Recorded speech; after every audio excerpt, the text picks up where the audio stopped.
ورجعنا لكم تاني ومكملين موضوع حلقة النهاردة عن هوية الطفل المصري ودور المرأة المصرية في المجتمع.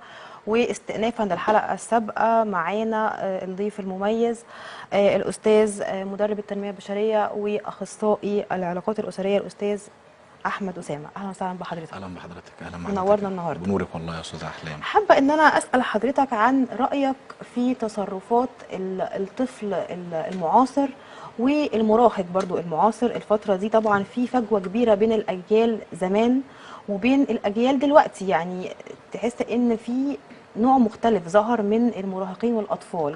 يا ترى من وجهة نظر حضرتك إيه السبب في الاختلاف ده؟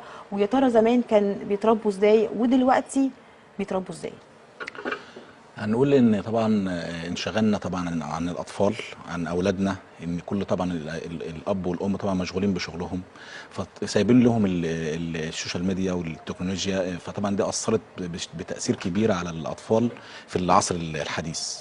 في زمان ما كانش فيه تأثير زي دلوقتي، مع ان المفروض احنا نعلمهم ان يعني دي ميزة وضرر. الميزة ان احنا يعني الحاجات دي احنا ممكن نعلمهم، يعني يتعلموا على التكنولوجيا. يعني انا ممكن مثلا يبقى ابني اعلمه على حاجة على الموبايل واسيبه لمدة وقت معين يتعلم عليها، واكون متابعه. الاشراف ان انا اعلمه ازاي يتعامل مع التكنولوجيا ويتعامل ازاي مع السوشيال ميديا. لكن احنا دلوقتي في توجيه، انما دلوقتي ان هم احنا بنسيبهم، وهم طبعا الطفل بحد ذاته بيحب يتطلع، فممكن يتطلع في حاجه غلط، يعني الام لو عايزه تريح دماغها تقوم سايباه. لا، وممكن مش هنقول الحاجات السلبيه، ممكن الام تبقى مشغوله بشغلها. دلوقتي احنا في وقت، في عصر الغلو اللي احنا فيه، كل الاب والام بيشتغلوا فمشغولين عن اولادهم.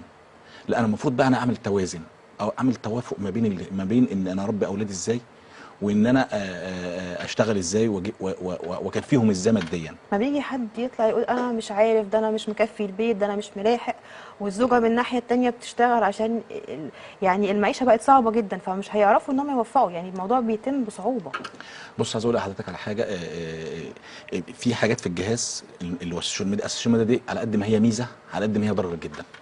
فالطبيعي ان انا لازم انبههم، لازم ادي من وقتي، لازم افرغ من وقتي اليومي لاولادي، لان ده جيل بيطلع، جيل بيربي، والجيل ده هيربي جيل تاني. فلو ما كانش الجيل طلع كويس ومهتم يعني احنا مهتمين باولادنا كويس، ومهتمين بصحتهم، ومهتمين ولازم يكون في كمان نعلمهم، يعني نلبيهم رغباتهم، نشوف احتياجاتهم ايه، ونقول لهم ايه الصح وايه الغلط. تمام. هو التيك توك ما خلاش، يعني هو التيك توك اصلا يعني بقى مسيطر على عقول الاطفال. بص، انا هقول لحضرتك على حاجه، انا قدام الصح وقدام الغلط. طبعا في ايدي ان انا يعني بص، اي حاجه في الدنيا زي ما ليها الانسان نفسه في خير وفي شر. طبعا. فالتكنولوجيا فيها خير وفيها شر. انا في ايدي اشغل الحاجه الكويسه، وفي ايدي اشغل الحاجه الغلط. في ايدي ان انا اوعي ابني، اوعي الطفل ان انا ده غلط وده صح، خاصة ان الطفل بيبقى واعي، يعني بيبقى ذكي، بيبقى فاهم. في ناس بقى بتأثر المسافة دي خالص، وما بتدخلش نت اصلا في البيت عشان خاطر تتجنب لا، دي صعبة برضه. لا، في لان برضه على قد ما احنا هنقول ان التكنولوجيا مثلا مضرة لبعض الاشياء، برضه هي ميزة في حاجات كتير، بتسهل شغل كتير.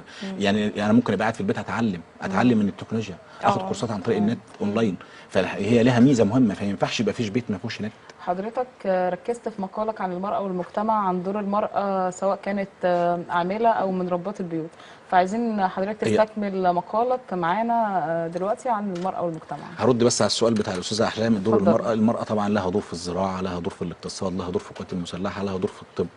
المرأة لها دور في جميع المجالات. المرأة هي الديناميك الحياة كله يعني. فلو حابين تسمعوا المقال استكملوا ما فيش مشكلة. احنا الحلقة اللي فاتت خلصناها لغاية الأم والأخت والابنة، فهي الأم والأخت والابنة.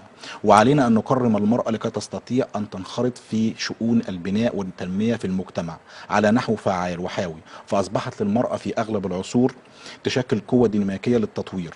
ومن بداية العقد العالمي للمرأة حتى مؤتمر بكين عام 1996، وازداد الاهتمام بقضية تمكين المرأة بصفة عامة، وأتاح الفرص للمرأة في جميع مختلف المجالات، في الثقافة والسياسة والاقتصاد والزراعة والعديد من المنظمات والهيئات، وأعطاها الحق الكامل في كافة الميادين. وعلى سبيل المثال دور المرأة في سوق العمل، تشجيع المرأة في سوق العمل من باب مكافحة الفقر ورفع مستوى المعيشه للاسره، واذا كانت هي المعيل الاساسي للاسره. في امهات ساعات بيبقى هي المعيل الاساسي، الاب توفى فهي اللي بتصرف عليهم غصب عنها. دور المرأة في التربية، دورها في تربية الأطفال، لأنها هي المصدر الرعاية والحنان في الأسرة. وقد أثبتت الدراسات والأبحاث العلمية على علم النفس التربوي بأن الطفل بحاجة إلى الرعاية والاهتمام. مفيش حاجة اسمها الأم مشغولة عن الشغل، لازم الأم تهتم بطفلها، لأن هو هيطلع يربي أجيال زي، يعني هي أجيال بتسلم أجيال.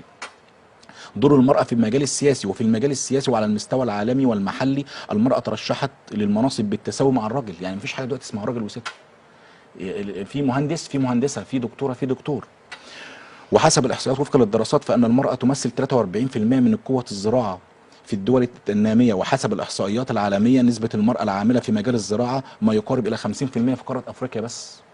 يعني حتى شركة في الزراعة اللي هو أساسا المسؤول عنها الراجل. ودور المرأة في القوات المسلحة، تساهم المرأة في القوات المسلحة في عدة مجالات كالإدارة والأماكن المراقبة والصحة والهندسة وغيرها في المجالات. ودور المرأة في الطب، نرى أن المرأة تنافس الرجل في هذا المجال الطب مثل طب الأطفال أو الطب النفسي. وأثبتت الإحصائيات في عام 2017 عدد طبيبات الإناث يفوق عدد طبيبات يعني أطباء الإناث أكثر من عدد تفوقت عليه كمان. طبعا. وشاركت المرأة في الرياضة في بداية الإسلام، وشاركت المرأة في الألعاب الهوائية زي مثلا مثل السباحة والطيارة، زي مثلا المرأة المسلمة وفازت المرأة 14 مسلمة في ميداليات، منها ابتهاج محمد أول مسلمة محجبة شاركت في الألعاب الأولمبية اللي هي من دولة الإمارات. الجميل ان حضرتك مقدم نماذج فعلا ناجحه. هو أصلا المقال طويل، فأنا مش وده عايز رد قوي ان الست ما انا يتقالش ان هي عايزه لا، مكانها حضرتك في شكراً. برضو المطبخ بس. اختصارا تدينا برضو يعني المقال ببوينتس كده مختصره. اللي عايز أقول إن المرأة الراجل من غير المرأة هتبقى حياته سودة من الآخر. مش عشان انتوا، والله بجد ده حقيقة. المرأة هي بتدي فاكهة للحياة. لا ده اعتراف وبتفيد ده. وبتفيد لا، ده اعتراف ده ده. اعتراف. لا، بتدي فاكهة للحياة، بتدي لا وبتفيد المجتمع، لان في يعني كتير من الرجال يعني مكنسلين ومهمشين المرأة خالص زي ما قلنا قبل كده، فهي فعلا وهي اثبتت كده وجودها في المجتمع الفطرة لا دلوقتي. تستقيم بالاثنين، ما لا ينفعش حد وفي دون في الآخر يعني. رجاله اصلا يعني ما بتعترفش بالاعتراف اللي لا حضرتك مش بتقوله عايزين، ده. بس مش عايزين العنصريه، لان بص في رجاله كويسه وبتحترم انا بقول لك زوجاتها. في لا، يعني مش البعض- كله. البعض مش وفي كله. رجاله مش كله. بتقدر المراه كويس. هي الست، هي الست محتاجه غير ايه، غير ان هي ان الراجل يحتويها ويقف جنبها ويكون سند ويدعمها كمان في شغلها، ويعني بيكون داعم ناجح ليها.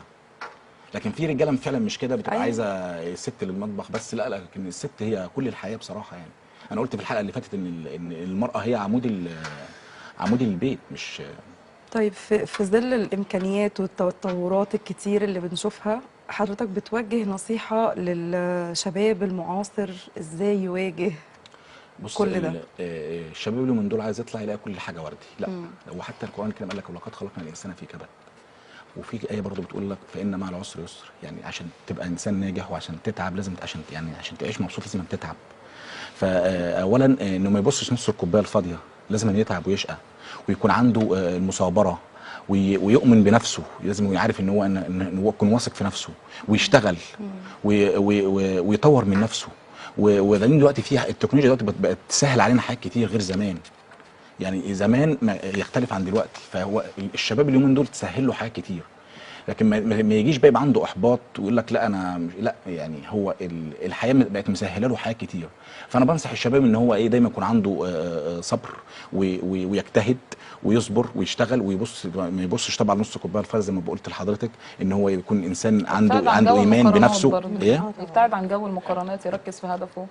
لا هو بص، هو المقارنات دي لو هو عنده ثقه في نفسه مش هيبص للكلام ده. هي ثقته بنفسه هو اللي هتخليه ينجح ويصدق نفسه. لو صدق اي انسان مننا، لو صدق نفسه هينجح. صح.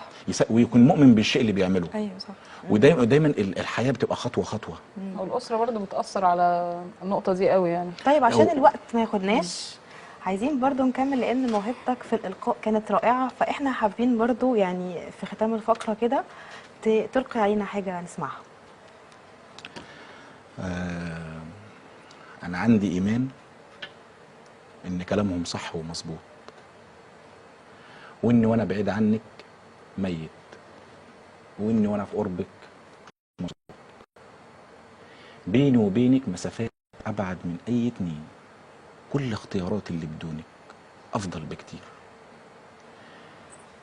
لكن من امتى الحب بيبقى عليك؟ من امتى بياخد من الفايض يدي المحتاج؟ من بين 4 مليار واحدة اخترتك، حبيتك وكمان قدرتك، والكلمة اللي بتخرج منك أجمل من أي كلام مسموع. أشبع لو شفتك يوم صدفة، وإن غبت ليالي بموت من الجوع. أسر الموضوع إنك لعنة، وإن أنا ملعون، وإن وجودك على قد ما طيب مش مضمون، وإن وجودك على قد ما طيب مش مضمون، وإن مكاسبي معاكي مجرد تمهيد لبعادك وخسارتي. لحظة ما الناس أمنت بيا أنت كفرتي. على إيه بلاقيكي أنت جمعاهم، أشتري فيكي يوماتي وأبيعهم، وأفرد لك قلبي تعدي عليه. حلو قوي. احسنت وابدعت بجد. أشكرك. عايزين نكمل مع حضرتك ونقول ان مشكله العصر ده ومشكله كل عصر ان في فجوه ما بين الاجيال. فطبعا ده بيخلي في صعوبه في تعامل الاب مع ابنه. فعايزين حضرتك توجه نصيحه للاب بكيفيه التعامل مع ابنه بحيث ان هو يكون صديق ليه ويحبه، مش ما يخافش منه يعني. رسالتي لكل اب او كل اب لسه متزوج ومخلف، يعني عامة ان هو لازم يراعي ان في الاطفال اللي طالعه في حاجات كتير متاحه ليهم غير زمان خالص. معنى صح، الشر حواليهم، الشر في موبايلك، الشر في الصحبه، في البيئه، في الكلام ده.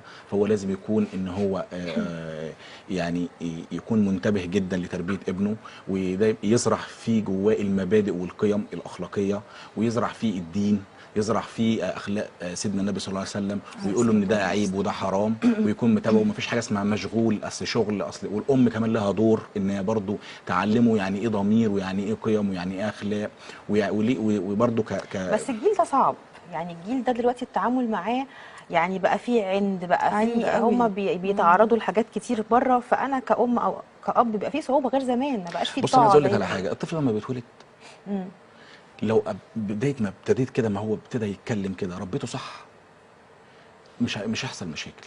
احنا اللي بنشوفه دلوقتي على السوشيال ميديا انا ما ما هو اجيش، انا بربي معلش، صح، انا بس ماشي، هو لا، ما انا ما اجيش بيحتك بحاجات انسى ابني، بره. ما لازم اكون بيبقى عنده رقيب عليه. فضول، يعني هو لا، بيبقى عنده لازم اكون فضول انه رقيب. يعرف ده في او ناس ده، زي في ما بتشوف حضرتك قلت فرق في الرقابه دي حاجه الاول. تانية، ان الابن دلوقتي هو اللي بيأثر على الاب. بنشوفهم هما الاثنين طالعين في فيديو تيك توك، المفروض الاب هو اللي يوجه ويمنعه من حاجه زي دي. ما هو لا، هو انا ممكن بيساعده. اطلع لا بس هو ممكن يعمل تيك توك هادف، يعني بالظبط ممكن كده. محتوى هادف، ممكن يستخدمه اعمل في محتوى حاجات انا تيك بتكلم توك كويسة. على بس الهادف، انا هادف، بتكلم على بيتكلم مثلا عن حاجه تخص الهادف. تهدف لشيء سليم، ما شيء هو كويس. هقول لك حاجة، او لو محتوى الأب ترفيهي لو مع الأب الاب. فعلا بيعمل المحتوى ده بالطريقة اللي فيها إسفاف، يبقى هو الشخصية أصلا نفسها غير سوية. يبقى هو البيت كله الابن بقى، هو اللي البيت كله اثر. يبقى بايظ. بالظبط. بالظبط كده. فهو الاب السليم هيربي ابنه تربيه سليمه، الام السليمه هتربي ابنها، خلاف طبعا الناس الغير سليمه غير سويه. فدي احنا هما بيفتكروا لما انا انزل لعقليه ابني فانا اشاركه كل حاجه، فخلاص بقى ادوس على القيم والمبادئ فانا كده صح. لا، القيم والمبادئ دي اهم حاجه في حياه الانسان،